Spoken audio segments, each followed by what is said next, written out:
D'abord, j'ai beaucoup travaillé. J'avais une grande détermination, ça c'est évident. Je me suis remis en question en permanence pour essayer d'arriver au summum de ce que je m'étais fixé, c'est-à-dire pouvoir accéder au championnat du monde des rallyes. Et puis d'un autre côté, il y a aussi cette volonté de vouloir gagner et de se mettre à travailler très dur pour obtenir des résultats. Tout ça passe par d'énormes sacrifices, évidemment. Le doute, c'est quelque chose d'extrêmement important.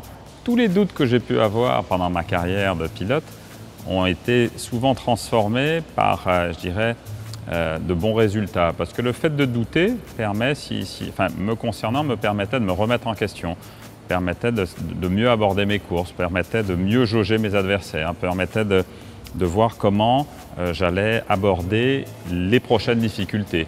Et pour moi, le fait de douter de temps en temps avant les épreuves me permettait de mieux rebondir pendant les épreuves. J'ai rencontré des épreuves et des périodes de doute essentiellement parce que l'expatriation est difficile, parce qu'elle est vécue loin de la famille, loin des amis, loin de son univers connu, habituel.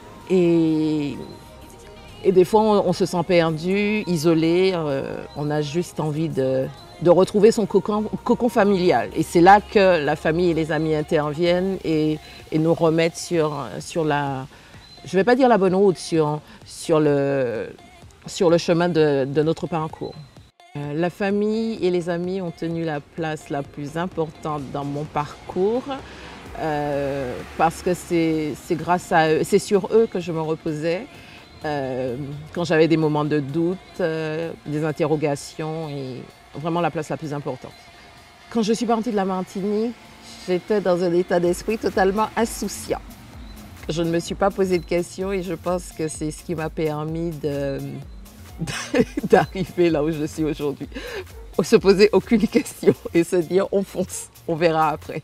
Pour arriver à cette situation actuelle chez Frères Lozéa, nous avons mixé aussi bien objectifs qu'opportunités. Au début, nous avions effectivement un business plan, une vision.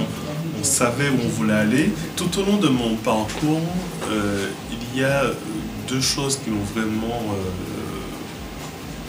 marqué ou qui m'ont vraiment éclairé. C'est premièrement la quête de l'excellence.